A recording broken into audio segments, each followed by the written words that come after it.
Hello दोस्तों, आपका अपना परिवार एग्रीकल्चर वाला चैनल में हार्दिक स्वागत है, अभिनंदन है। जैसा कि आप लोगों को पता, आज हम लोग सीरीज को बहुत अच्छे तरीके से पूरी बुक का सोल्यूशन करेंगे। तो अभी हम लोग थ्योरेटिकल पार्ट पे चल रहे हैं और जब थ्योरेटिकल पार्ट हम लोग कंप्लीट कर लेंगे उसके बाद हम लोग क्या करेंगे, चैप्टर वाइज पहले चैप्टर की थ्योरी का कंप्लीट करेंगे, उसके बाद न्यूमेरिकल। जिस चैप्टर में न्यूमेरिकल है उस चैप्टर के न्यूमेरिकल जरूर कंप्लीट करेंगे। तो इसका हम लोगों ने जो चैप्टर नंबर हमारा 3 है, क्या वर्गीकरण और सरणीकरण के पार्ट 1 में हमने डिस्कस किया कि लक्षण क्या होते हैं और लक्षण के प्रकार क्या होते हैं। गुणात्मक लक्षण क्या होते हैं, मात्रात्मक लक्षण कहते हैं। फिर मात्रात्मक लक्षण के भी 2 प्रकार के होते हैं, क्या चर और अचर। चर भी 2 प्रकार के होते हैं, असत चर और सतत चर। तो इनके बारे में हम लोगों ने बहुत अच्छे तरीके से सब चीज डिस्कस की थी। आज हम लोग पार्ट 2 है वर्गीकरण और उसके बाद क्या है, सरणीकरण है। तो वर्गीकरण पे बहुत ज्यादा क्वेश्चन 2020 में आया है कि वर्गीकरण की परिभाषा लिखिए। ठीक, तो बहुत हल्के में मत लेना क्योंकि थ्योरेटिकल बच्चे कर नहीं पाते हैं। ठीक, तो 2020 में आए हुए क्वेश्चन है तो बहुत अच्छे तरीके से आप लोग करो। थ्योरेटिकल है, उनकी थ्योरी की एक कॉपी बना लेना, 15 से 20 पेज में हो जाएगा। हम पूरी बुक को बस 15 से 20 पेज में खत्म कर देंगे, है ना। तो लिखते जाओ मेरे साथ में, वर्गीकरण। वर्गीकरण 2020 में आया हुआ है, वेरी इंपॉर्टेंट क्वेश्चन है इसमें 2020 में सीसीएस यूनिवर्सिटी। ठीक, तो आप समझ सकते हैं कितना इंपॉर्टेंट क्वेश्चन है। तो बस आप लोग क्लास को लाइक करते रहिए और शेयर करते रहिए। जो भी दोस्त बीएससी एग्रीकल्चर 3rd सेमेस्टर में ये बीएससी में है, जहां पे भी स्टैटिक्स आता है, वर्गीकरण आता है, वहां पे इस क्लास के बाहर कोई भी चीज नहीं आएगी। जितनी भी यूनिवर्सिटी है कहीं पे भी इसका पेपर होता हो। ओके, वर्गीकरण वह प्रक्रिया है जिसके द्वारा वह प्रक्रिया है या प्रोसेस है जिसके द्वारा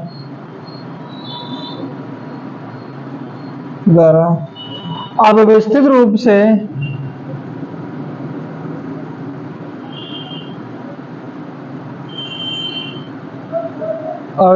रूप से रूप में रखे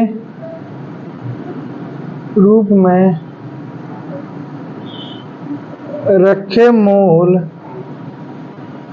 समांकों, आपको समांकों में पहले चैप्टर में पढ़ा था, समांकों में समष्टि, ठीक, को पदों की किसी चर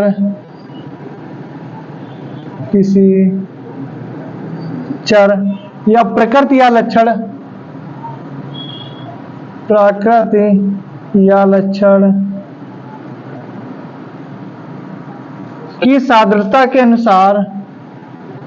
की सादृश्यता के अनुसार अलग अलग वर्गों में बांटा जाता है। अलग अलग वर्गों में बांटा जाता है। तो क्या बोला हमने कि वर्गीकरण की अगर परिभाषा आती तो क्या बताओगे, वह प्रक्रिया जिसके द्वारा अव्यवस्थित रूप में रखे, अव्यवस्थित मतलब ऐसे बिखरे हुए हैं। और अच्छा, आप लोगों को एक कहानी सुनाते हैं। इससे क्या, एक क्लास थी, क्लास में क्या था, 50 बच्चे थे। और जो क्लास थी हमारी, वो कोचिंग समझ लो। उसमें क्या हुआ है कि एक फर्स्ट का बच्चा बैठा, एक सेकंड का बैठा, एक 3rd का, एक 10th का, एक 11th का, एक 12th का, बीएससी का। तो अब हमको बहुत दिक्कत हो रही थी कि किस बच्चे को क्या पढ़ाएं। तो हमने उनका क्या किया, उनको वर्गीकरण में बांट दिया। मतलब फर्स्ट वाले बच्चे एक साथ बैठेंगे, सेकंड वाले बच्चे एक साथ बैठेंगे और 3rd वाले बच्चे एक साथ, 10th वाले बच्चे एक साथ, 12th वाले एक साथ, बीएससी वाले एक साथ बच्चे। उनको भी हमने टाइम टेबल के अकॉर्डिंग कि 5th से नीचे के बच्चे इस टाइम पे क्लास आएंगे, कोचिंग करेंगे, और 5th से 10th के बच्चे एक साथ आएंगे और 10th से 12th तक के बच्चे एक साथ, बीएससी के एक साथ। तो हमने क्या ग्रुप में डिवाइड किया, वर्गीकरण कर दिया, जाके उनको क्लासों में डिवाइड कर दिया।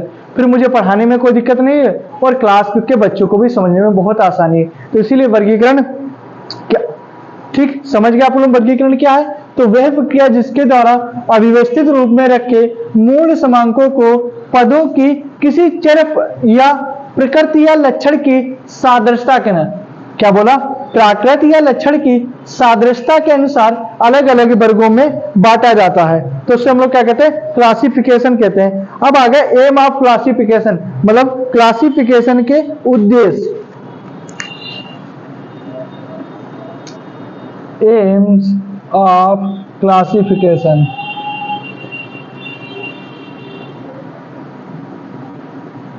ठीक, मतलब क्लासिफिकेशन के उद्देश्य। इतनी इंग्लिश में कोई मत जाना कि भैया नहीं, हम इसलिए लिखते हैं जो हमारे इंग्लिश के स्टूडेंट है उनको वो हेडिंग समझ लेंगे तो उनको सब चीज समझ में आ जाएंगे, है ना। तो इसलिए एम ऑफ क्लासिफिकेशन क्या है, क्लासिफिकेशन के उद्देश्य। अच्छा, क्लासिफिकेशन को हमने क्यों किया था, तो क्लासिफिकेशन को हमने इसलिए किया था, क्या बनाने के लिए भाई, हमने बच्चों को अलग अलग वर्गों में क्यों बांटा गया, सबसे पहले समझने में उनको सुविधा होनी चाहिए। क्या, समझने में सुविधा, समझने में सुविधा, ठीक। जब समझने, फिर समानता और असमानता का ज्ञान हो जाएगा, मतलब कि कौन सी क्लास के बच्चे हैं उसमें हमें क्या हो जाएगा, उनको ज्ञान हो जाएगा। और मुझे भी पता चला कि ये 3rd क्लास के, 5th क्लास के हैं। तो नंबर 2 क्या होगा, समानता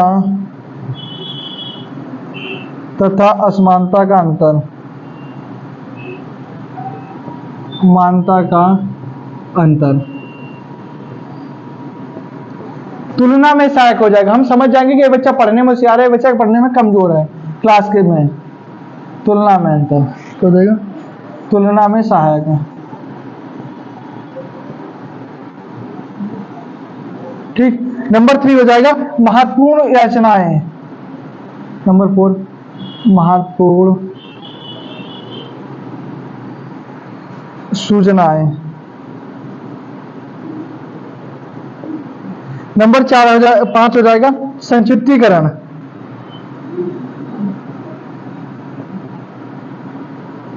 संक्षिप्तीकरण।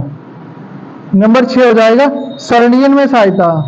अभी आपको आगे समझाएंगे सरणीयन होता क्या है, सरणीयन में सहायता, ठीक। तो सबसे पहले क्या बताया कि समझने में सुविधा हो जाती है, समानता और असमानता का अंतर हो जाता है, तुलना में सहायक हो जाता है, महत्वपूर्ण सूचनाएं मिल जाती हैं, संक्षिप्तीकरण और सरणीयन में सहायता हो जाती है। ये तो क्या हो गया हमारे उसके हो गए रखें। उसके बाद हमारा क्या है, अच्छे वर्गीकरण के गुण क्या होते हैं, क्या, अच्छे वर्गीकरण के गुण, क्वालिटीज। तो उसके गुण क्या होंगे, रखे, नियमितता रहेगा, लिखो मेरे साथ, नियमितता। नियमितता को इंग्लिश में लिख लो जैसे फ्लेक्सिबिलिटी है, कहते हैं विराट कोहली कि फ्लेक्सिबल है, ठीक। स्थायित्व रहेगा,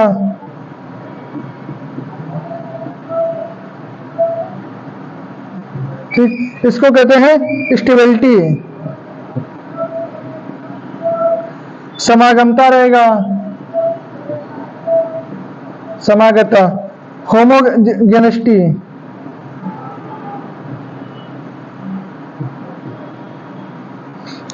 ठीक। परस्पर अपवर्जी, परस्पर अपवर्जी। अभी आपको जो बताएंगे अपवर्जी घटना क्या होती है, म्यूचुअली एक्सक्लूसिव, एक्सक्लूसिव, ठीक। तो आपसे अच्छे गुण की अगर 4 हेडिंग आपको पता होंगी तो बहुत है। बस आपको इतना आएगा कि वर्गीकरण क्या है, वर्गीकरण के प्रकार बताइए और उद्देश्य बताइए, ठीक। अब प्रकार, वर्गीकरण जो होता है हमारा कितने प्रकार से होते हैं, 4 प्रकार के से होता है। कितने प्रकार से, 4 प्रकार से। इस अंदर नहीं आता कि वर्गीकरण के प्रकार जो होते हैं उनकी परिभाषा बताइए, बस आपको हेडिंग पता होनी चाहिए, उससे हो जाएगा। पूरा 2020 में आया हुआ है, यहां से क्वेश्चन बहुत ज्यादा आते हैं, ठीक। तो वर्गीकरण के प्रकार,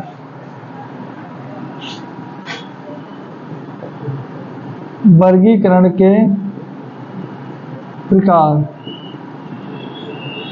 तो वर्गीकरण कितने प्रकार के होता है, 4 प्रकार के होते हैं। कैसे होते हैं, 4 प्रकार के होते हैं। हम आपको क्या करेंगे, इसकी खाली आपको क्या कर देंगे, इसकी हेडिंग लिखा देंगे और समझा देंगे, आपको समझ में आ जाएगा, है ना। भौगोलिक वर्गीकरण, नंबर 1 भौगोलिक वर्गीकरण। इंग्लिश वाला जियोग्राफिकल क्लासिफिकेशन, ठीक। फिर आ गया कालानुक्रमण वर्गीकरण।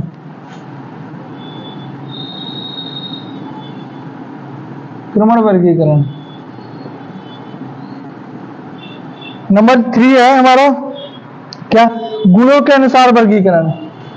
नंबर 1 हो गया, नंबर 2, नंबर 3 हमारा गुणों के अनुसार वर्गीकरण। अनुसार वर्गीकरण। नंबर 4 है हमारे पास में क्या, मात्रात्मक या वर्गांतरालों के अनुसार वर्गीकरण। मात्रात्मक या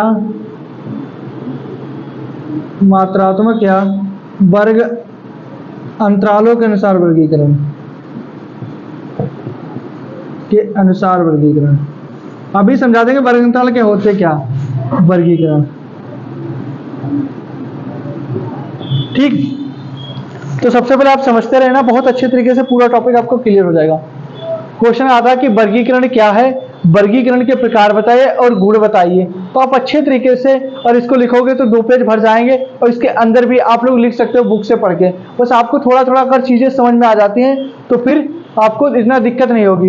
अब आपको हम क्या करेंगे, पूरा एक्सप्लेन कर देंगे और पूरा क्वेश्चन आपका रेडी हो जाएगा। जो जो हमने हेडिंग लिखाई है इनके अंदर का भी आपको समझा देंगे, तो बहुत अच्छे तरीके से आपको चीजें में समझ में आ जाएंगी। तो पहले क्या, वर्गीकरण वह प्रक्रिया जिसके द्वारा अव्यवस्थित रूप में रखे मूल समांकों के पदों किसी चर प्रकृत या लक्षण की सादृश्यता के अनुसार अलग अलग वर्गों में बांटा जाता है, तो उसे क्या कहते हैं, वर्गीकरण। फिर एम्स ऑफ क्लासिफिकेशन क्या है, क्लासिफिकेशन क्या उद्देश्य क्या था।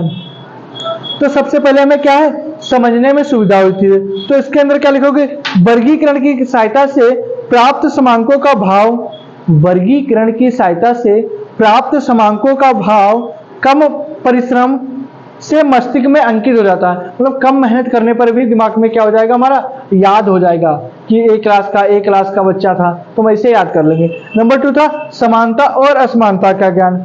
तो इसमें क्या, इसमें पदों की समानता और असमानता का ज्ञान हो जाएगा, बस इतना ही लिखना होगा। तुलना में सहायक, तुलना में क्या था, इसमें प्राप्त समांकों से तुलना करने में सहायक होंगे जाके। महत्वपूर्ण सूचनाएं क्या हो जाएंगी, इसके द्वारा बहुत सी महत्वपूर्ण सूचनाएं भी ज्ञात हो जाएगी, कौन बच्चा पढ़ने में होशियार है, कौन बच्चा पढ़ने में कमजोर है। फिर आ जाएगा संक्षिप्तीकरण, इसमें समांकों का संक्षिप्तीकरण भी किया जा सकता है, ठीक। उसके बाद है सरणीयन में सहायता, तो इसमें क्या है, इसकी सहायता प्राप्त समांकों का सरणीयन भी किया जा सकता है। फिर अच्छे वर्गीकरण के गुण क्या होते हैं, तो हमने सबसे पहले क्या, नियमितता, फ्लेक्सिबिलिटी। एक अच्छे वर्गीकरण में अभी यह गुण होना चाहिए कि हर परिस्थितियों के अनुसार उसको क्या एडजस्ट कर सके, क्या हर कंडीशन में अपने आप को क्या कर सकते हैं, एडजस्ट कर सकते।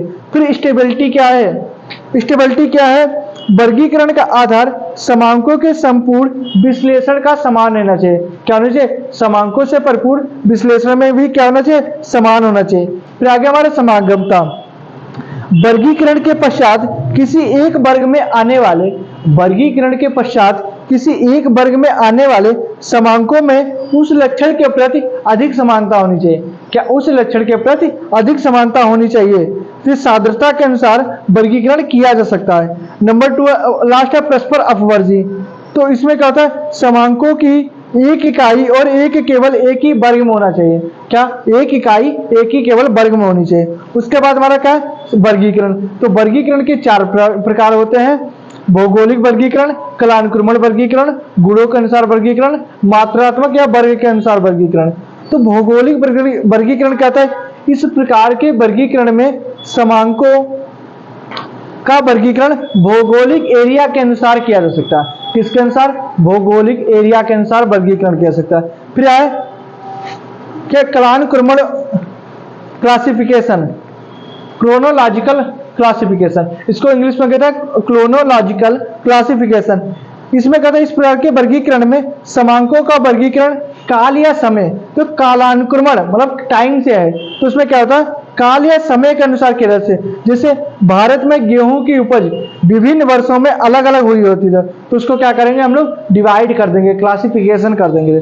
फिर गुणों के अनुसार, इस प्रकार के वर्गीकरण गुणों के अनुसार ही इनको विभाजित किया जा सकता है। इसे शिक्षित अशिक्षित हो गए जाके, है ना। उसके बाद मात्रात्मक, मात्रात्मक में क्या हो जाएगा कि वर्ग अंतराल 0 से 10 में बांट देंगे, 10 से 20 में बांट देंगे, 30 से 40 में बांट देंगे। तो इस तरीके से हम पूरी क्लास को बहुत अच्छे तरीके से समझ गए हैं। और आप लोगों को क्लास अच्छी लगी हो तो क्लास को लाइक करें, शेयर करें। जय हिंद, जय भारत, वंदे मातरम।